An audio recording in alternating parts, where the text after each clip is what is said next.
saat ini sepertinya baru upload 10%, karena memang ini ilmu tua benar sepertinya begitu. Jadi ini guru pertanyaannya berkaitan dengan apa yang telah guru sampaikan tadi.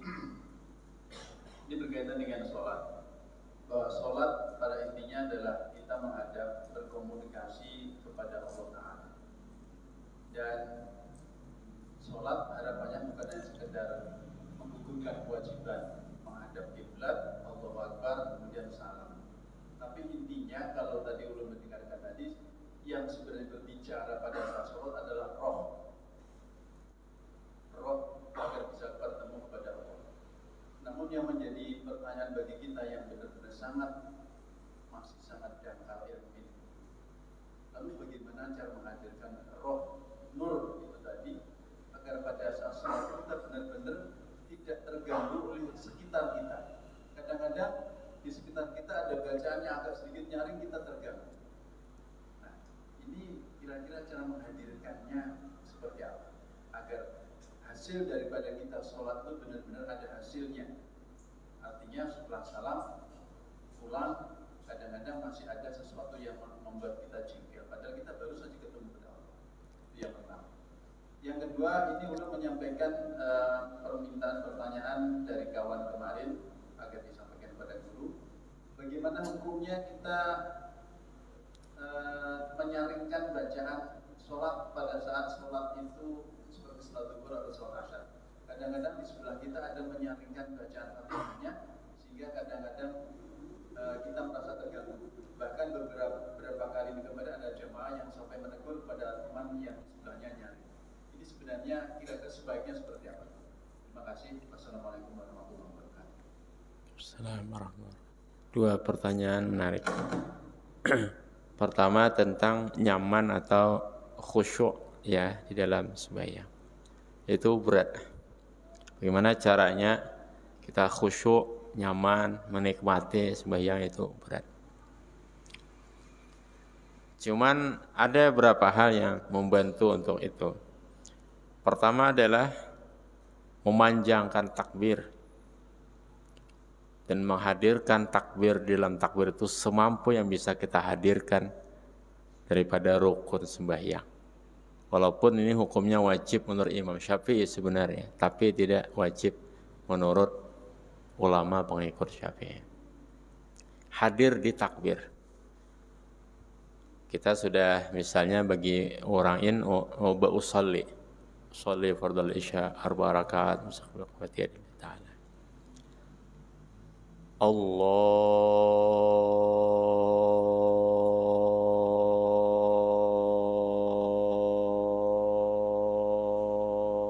Allahu Akbar. Tangan ini tidak mesti di mana saja. Nah, berusaha hadir hati pada waktu takbir. Itu kuncinya. Ya kita mampu hadir hati waktu takbir, dan mesti takbir itu panjang.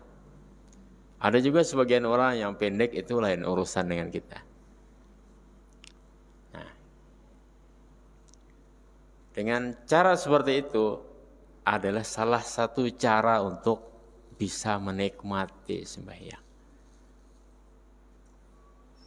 Mungkin pernah kita jelaskan. Takbir adalah masuk kepada sembahyang, entry point pada sembahyang. Dalam segala sesuatu jika masuknya salah, maka ke ujungnya pun sebenar-benarnya tetap salah. Misalnya kita mengaji ketinggian. A'udzubillahi minasyaitonirrajim. Ketinggian lagunya habis sampai contoh aja. Atau kita contoh orang menyanyi, ya notasinya pertama itu benar, rendah. Maka ketika riffnya itu tinggi, maka dia tetap bisa menguasai suaranya. Dan sebagainya lah. Masuk pintu, masuk rumah, kan masuk. Masuknya benar, maka akan masuklah. Nah, kita membuka banking online atau ATM atau apa, pokoknya semuanya berada pada kunci masuk. Ketika kunci mas HP juga, password HP, password Google, password Facebook, password apa saja, semua dalam kehidupan ini dimulai dari masuk. Sembahyang dimulai dari takbir masuknya. Apa saja dalam hidup ini yang dimulai dari awalnya itu. Awal sembahyang adalah takbir. Barang siapa mampu hadir pada takbir, maka dia akan hadir pada sembahyangnya. Bagaimana bisa hadir pada takbir? Nah, macam-macam. Ada yang mengatakan membayangkan sembahyang, terbayang sembahyang waktu wudu. Karena siapa khusyuk pada wudu, khusyuk sembahyangnya. Artinya wudu ini adalah semacam muqaddimah. Rahatan berwudu ini sadar bahwa kita berwudu nak sembahyang, maka bakalan khusyuk. Dan rahatan wudu saja kita keingatan yang lain, ingatan pasar, keingatan urusan, ingatan berwudu aja, apalagi sembahyangnya. Maka oleh itu sembahyang berjamaah itu bagus. Ini panjang uraiannya. Semakin jauh jarak kita menuju masjid, semakin bagus. Kenapa? Karena dari rumah ke masjid itu sudah menghentikan berbagai pikiran kita yang lain. Entah dari toko atau tempat kerja atau rumah. Dari tempat kita berada menuju masjid itu, nah apa pikiran kita tadi sudah terpikirkan, sudah mengalihkan perhatian. Makanya di rumah dan di masjid lebih khusyuk di masjid. Mengapa? Perjalanan dari tempat kita berada menuju masjid itu sudah menghentikan pikiran kita terhadap sesuatu yang kita pikirkan. Nah itu keistimewaan sembahyang di masjid. Entah ada jamaahnya atau tidak ada jamaahnya, kan tergantung. Kalau ada jamaahnya berjamaah. Nah, ya kedua, sembahyang tapi terusik dengan orang di sebelah kita yang nyaring.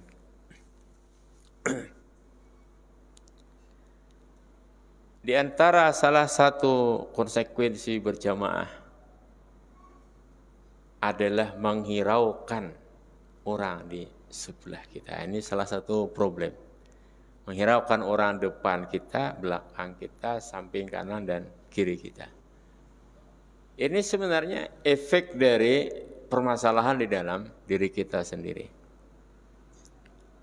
Orang itu nyaring itu memang orang-orangnya ada nyaring. Jadi sulit juga dihukumkan.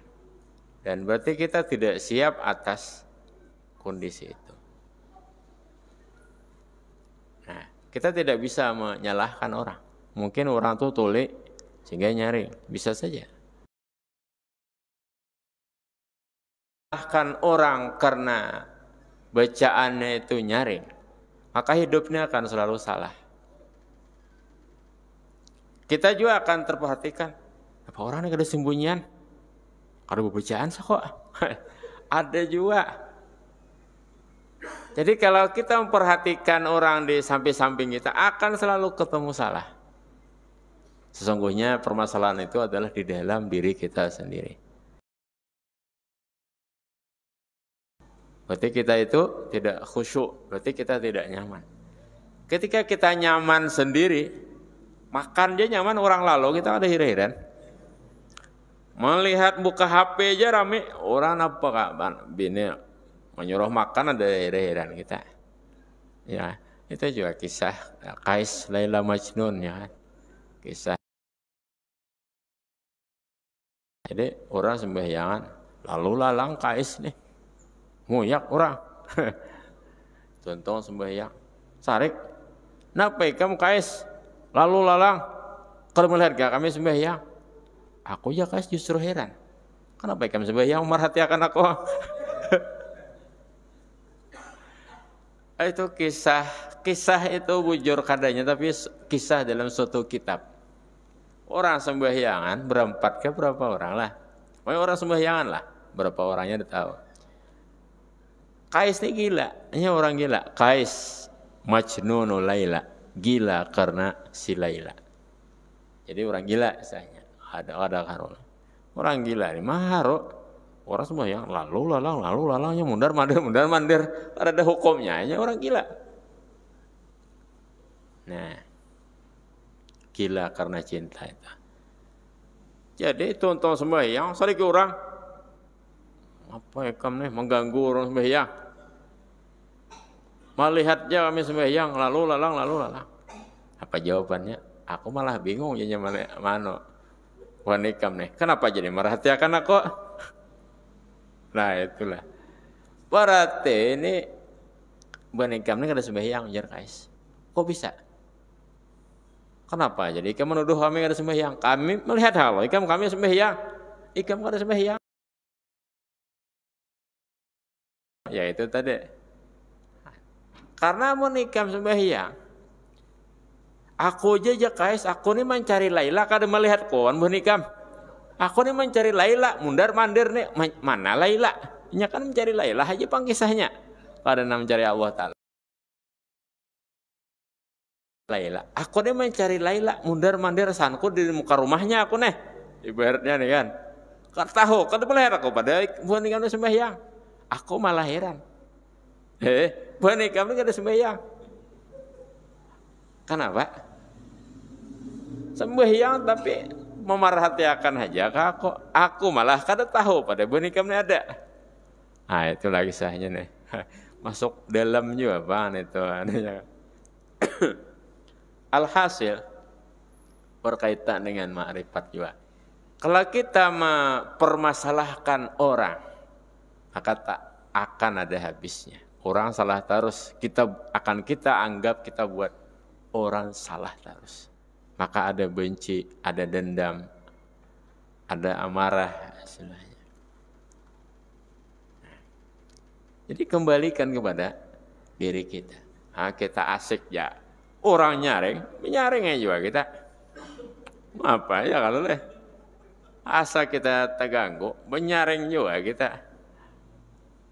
Istilahnya aja malah. Allah alam. Masih ada waktu.